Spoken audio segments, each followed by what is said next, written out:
Hello, word nerds. Welcome to the dictionary. Yeah, it's the dictionary. Hosted by me, Spencer. Today, this morning is January 24th, 6:59 a.m. Let's talk about the words. The first word is er. This is a suffix, so it's -er. This is the first form. It's an adjective suffix or an adverb suffix. No year, like we often see with the suffixes, there's no year. I don't know why. This is used to form the comparative degree of adjectives and adverbs of one syllable and of some adjectives and adverbs of two or more syllables. And that's the end of the sentence, but we have examples. Examples of the one syllable would be hotter or drier, Hotter and Drier. And then the other example, it's some adjectives and adverbs of two or more syllables. I don't know why we had to designate one syllable opposed to more than one syllable. Why can't it just be all the syllables together in one category? I don't know. But the examples for two or more syllables are completer and beautifuler. Two words that I just don't think they're real words. I mean, no, clearly they are real words, but who uses completer and beautifuler? When have those ever been used? Okay, odd examples. It's the form, used to form, to create the comparative degree of adjectives. So we're comparing hot to hotter. And then, of course, we will get to hottest at some point. The est section, the es's will have the est suffix, the most of the hot, the driest, the completest, the beautifulest. No, we're not talking about the est, we're talking about the This is the next level above hot, dry, complete, beautiful. It's more hot, more dry, more complete, and more beautiful. Okay, I think we talked about that one enough.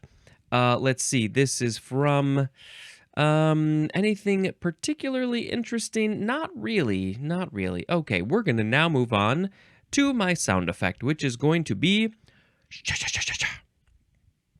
the next word is the second form of the suffix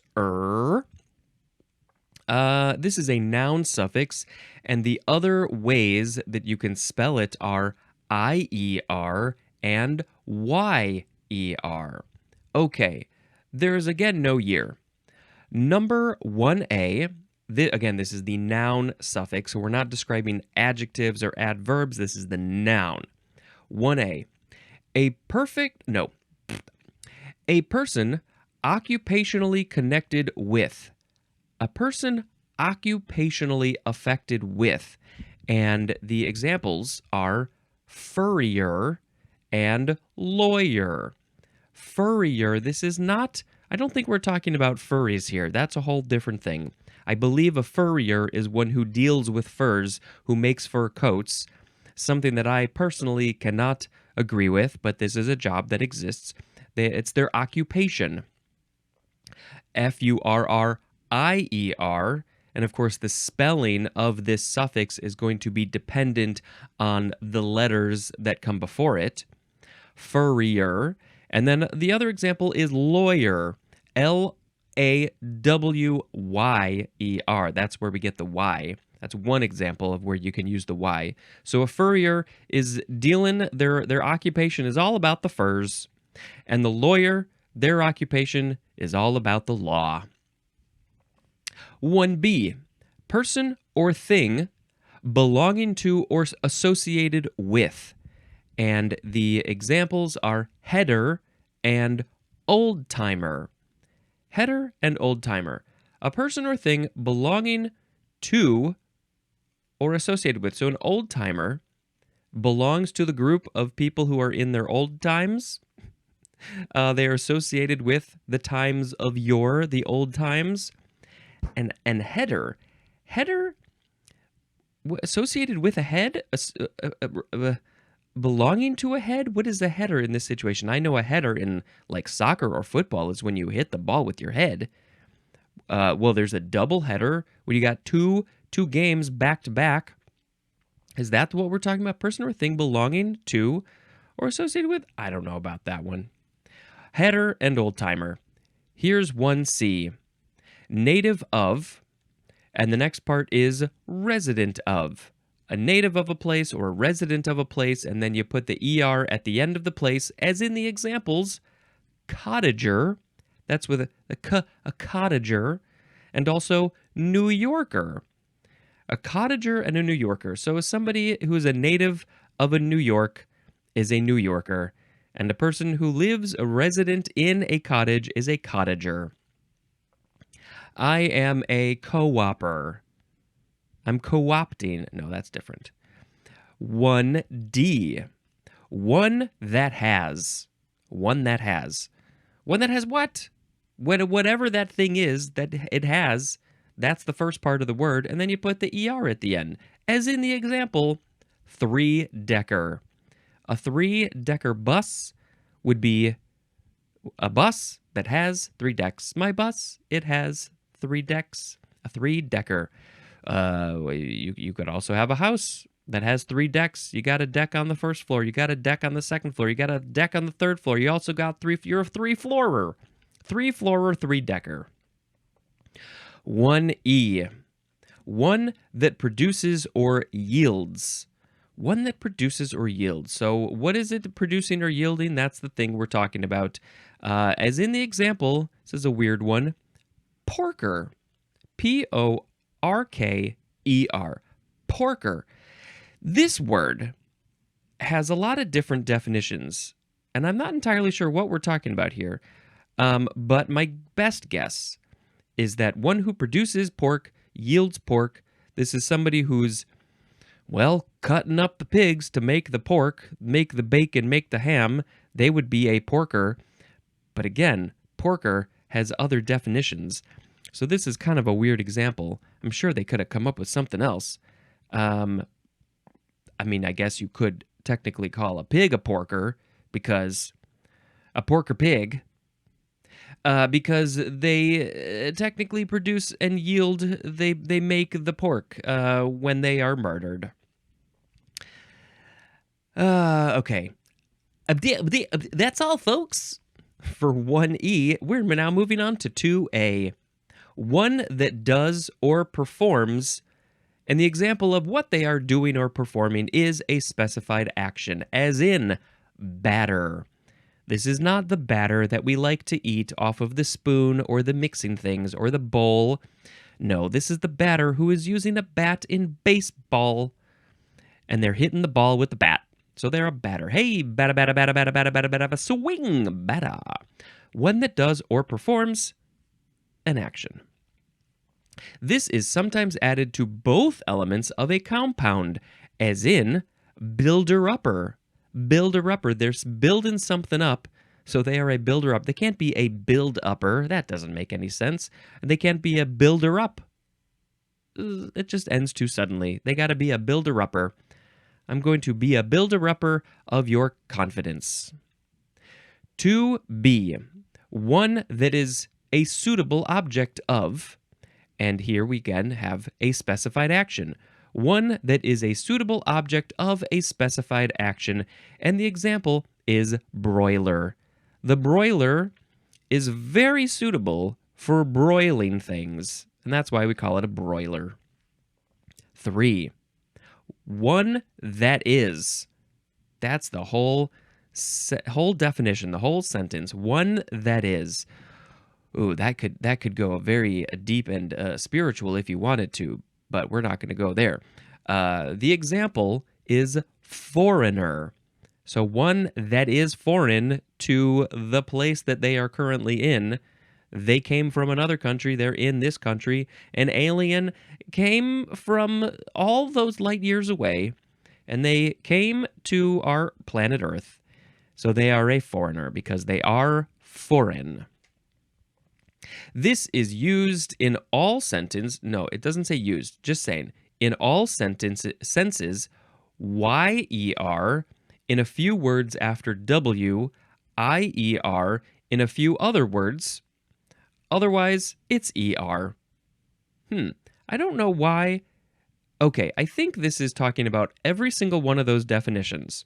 They're giving specifics on when you use which spelling. So, in all these definitions, you're using YER in a few words after W. A few words after W, like lawyer. It's not very helpful. I mean, they got to give you something, but if they're not going to list out every single word, a few words after W, then you're going to use IER in a few other words. Just a few other words, you're going to use it. It doesn't say, there's no rules like after these letters you're going to use IER or YER. Nope, it's more vague than that. But otherwise, if you're not using IER or YER, you're just using ER. Okay. Let's look at the etymology for this one. It looks a little bit different than the other one. This is from Old English, ERE, which is from Anglo-French, ERE, from the Latin. Oh no, I skipped a part. So the Old English ERE is from the Latin arius, that's a suffix, arius, which means partly. I think that's what that means. From the Old French, from the Latin arius, aria, arium, which means the suffix ary, airy, or also means partly, or maybe it just means it's partly from. Oh, that's confusing. Yep, that's it. There's more at the suffixes ary and also or. So those are etymologically related to er. Okay, I am a podcaster. I'm not a podcastier or a podcastier. I'm a podcaster. And maybe I'm also a YouTuber. And I am working on becoming an actor. That's the OR, so they're related. Actor, director, producer, ER. I'm trying to do all these things. Okay, let's move on now to era, ERA. You can say era, I don't know the difference between those, or era. Okay, this is a noun from 1615. 1A is a fixed point in time from which a series of years is reckoned. A fixed point in time from which a series of years is reckoned. My brain doesn't like the way that some of these definitions are written. That's just my brain. I don't know. If I were a kid, if I were 10 years old trying to look this up, I'd be like, what? A fixed point in time from which a series of years is reckoned. You go back 10,000 years. There's an era. That time, there's an era of that time, which is a series of years. Maybe it's 1,000 years. Maybe there was a 1,000-year era 10,000 years ago. I don't know. I'm making up numbers. Okay, 1B is a memorable or important date or event, especially one that begins a new period in the history of a person or thing. When somebody dies in your family, that is the beginning of a new era. Or maybe when somebody is born, that's the beginning of a new era in your life, your family's life. A new job is the new era. I think I'm at a place where I'm getting into a new era of my life. I don't know what that is, but as I said, I'm working on these new projects and things and sort of trying to take my life in another direction. So I think I'm finishing one era and I'm starting a new era. And you know what? Maybe you are too. What's your era? Do you want to tell me? Do you want to leave a voicemail, an email? Tell me. I would like to know, and then maybe I could talk about it on the podcast show. Okay, that was 1B. Now we have number 2. That's how these go. This is a system of chronological notation computed from a given date as basis. A system of chronological notation computed from a given date as basis. A little bit more context would be great, but we don't have the space, so fine. 3a, a period identified by some prominent figure or characteristic feature, as in the era of the horse and buggy. I don't know how many years that era lasted. I think it was maybe 5 years or something. But then the cars came in. The cars took over. They called them horseless buggies because they had no idea what else to call them. Vehicles, automobiles, cars, those are English words that we use. So it's a period identified by some prominent figure. Yes, the most important figure, the most important thing that defined that era was how everybody got around by horse and buggy. Then we got the car era. And now what era are we in these days? Not just with transportation, but just life. What is we're getting into the AI era, which I have very mixed feelings about. 3b, a stage in development. That's the whole thing, a stage in development. The example is a person or a thing.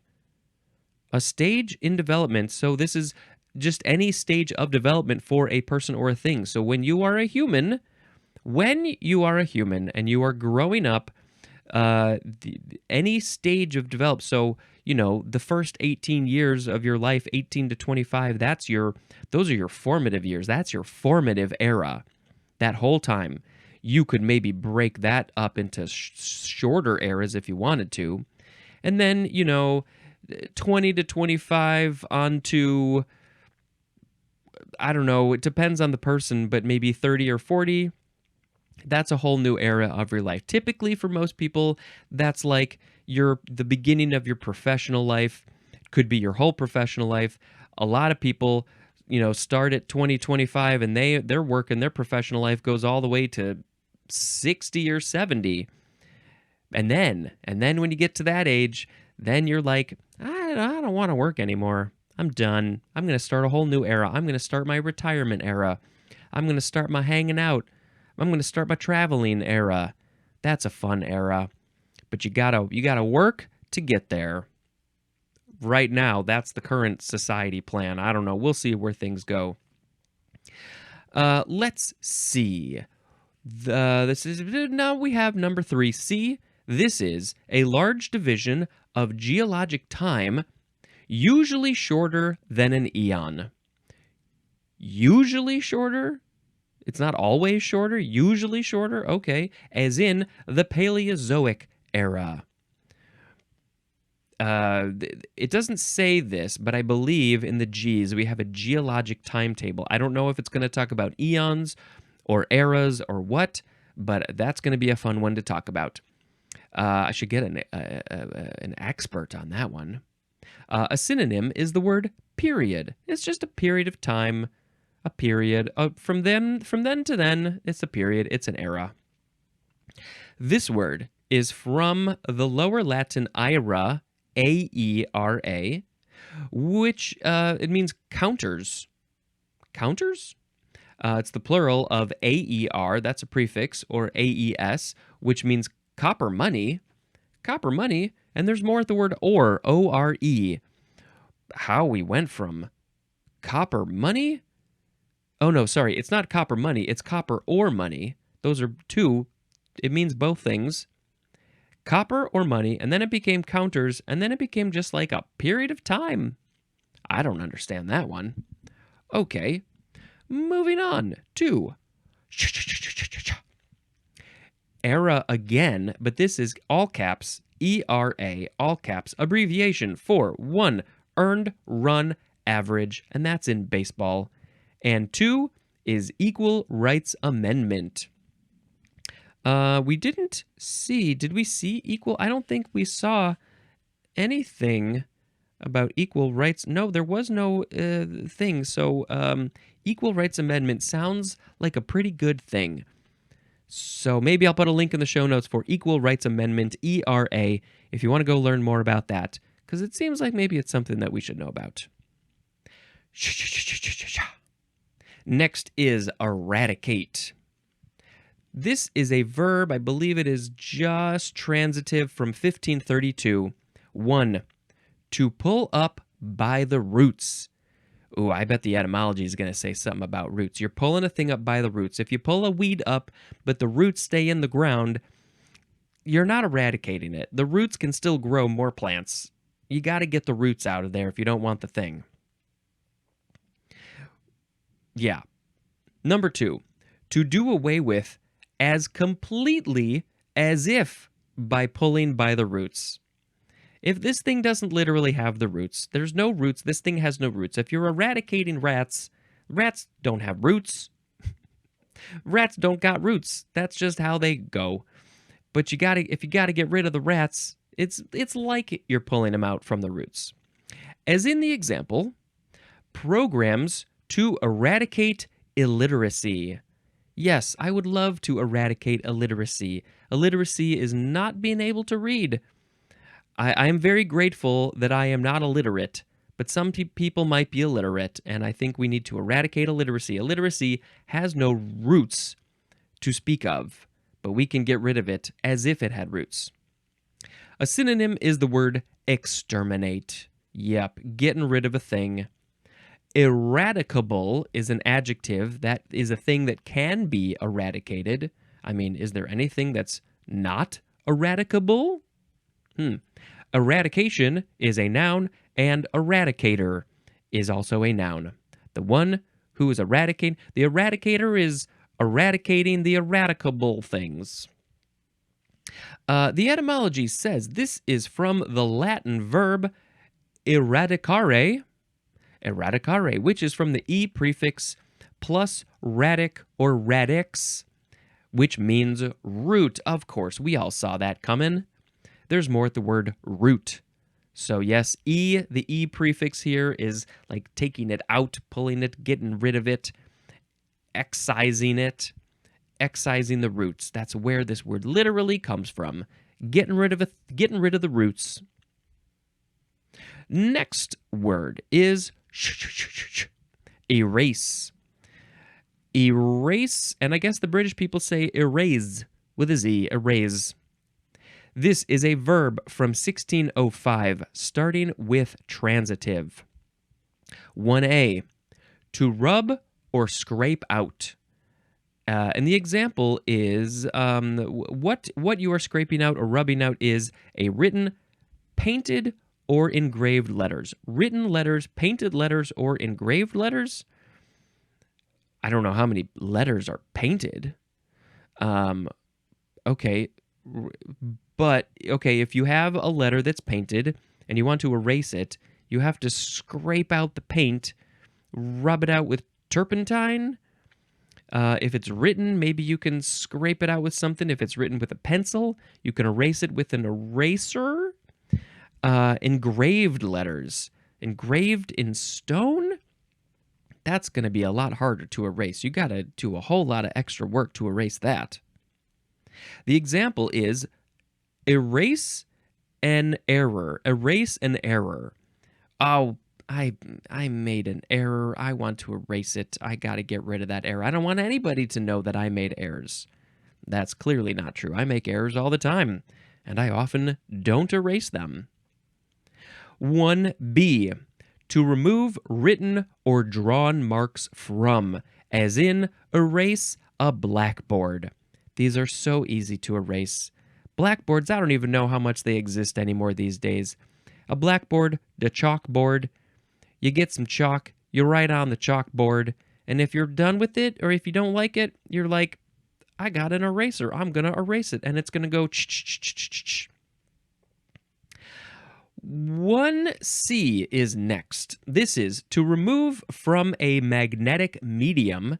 The example is recorded matter. You are removing recorded matter from a magnetic medium, like a cassette tape, a videotape, other types of tape.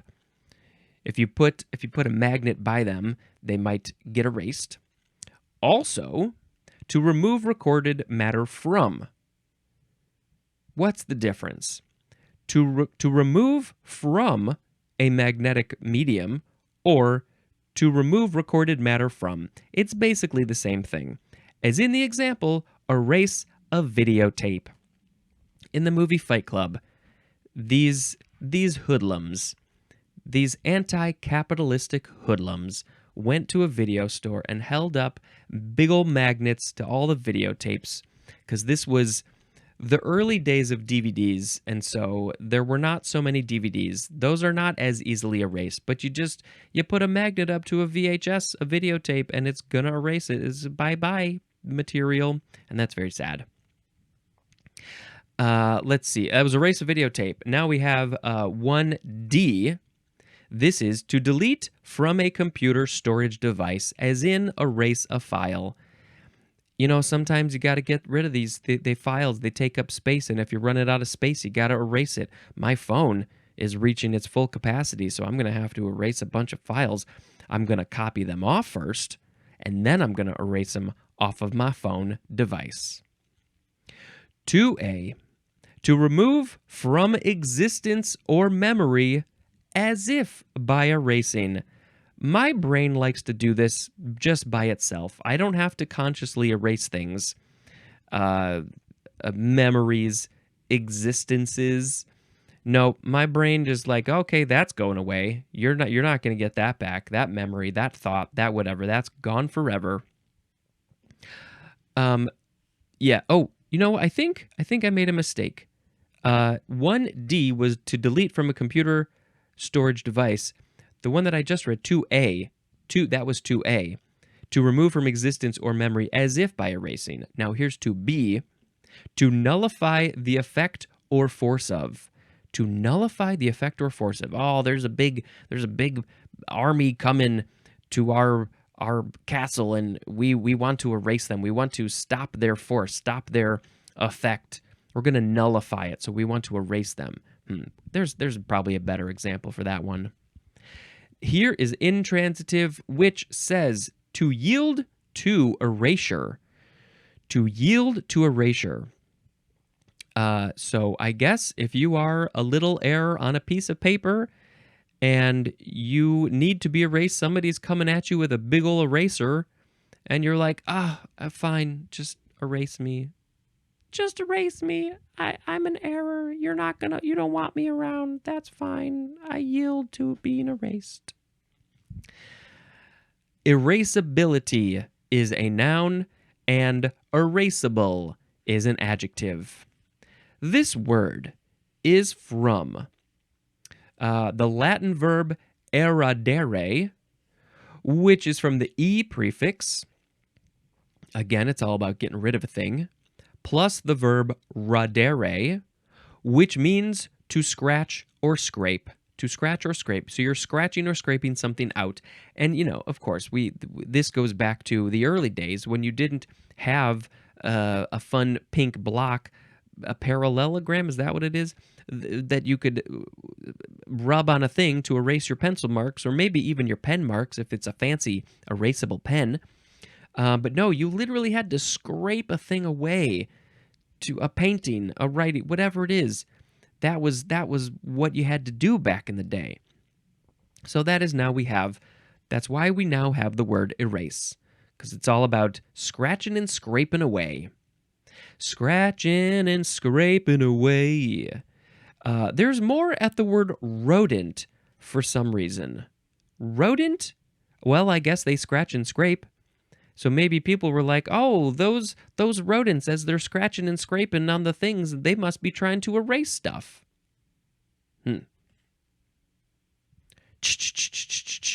That's the sound of an eraser, which is our next word. Noun from 1790. One that erases, especially a device, as a piece of rubber or a felt pad, used to erase marks, like ink or chalk. So many possibilities. Ink or chalk. It's a piece of rubber or a felt pad. And I don't think, well, I have some mechanical pencils over there. I can't reach them. They're over there, and I don't think I have any other erasers close by. That's okay. But they're those little pink nubbins at the end of a pencil. We love our erasers. I don't ever handwrite anything, especially not in pencil, but oh, I sure have used these erasers a lot back in my day when I was a younger person. I was erasing things left and right. You couldn't walk down the street without erasing something. The next word is Erastian or Erastian. Capital Erastiin. Adjective from 1773 of characterized by or advocating the doctrine of state supremacy in ecclesiastical affairs. Erastian is also a noun, and Erastianism is also a noun. I don't understand what that said. Something about ecclesiastical affairs. Of the doctrine of state supremacy in ecclesiastical affairs characterized by that or advocating that.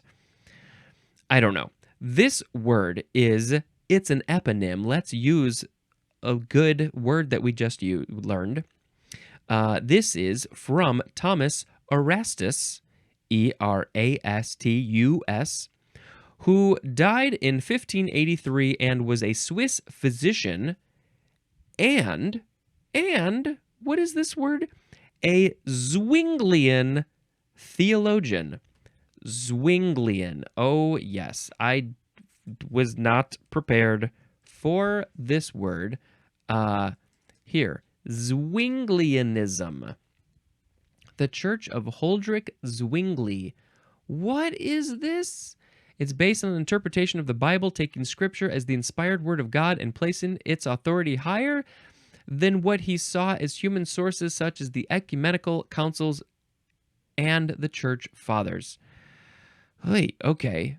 Well, just because it's a fun word to say, let's put a link in the show notes for Zwinglianism, the theology of Huldrych Zwingli. So this guy, Thomas Erastus, was a Zwinglian theologian.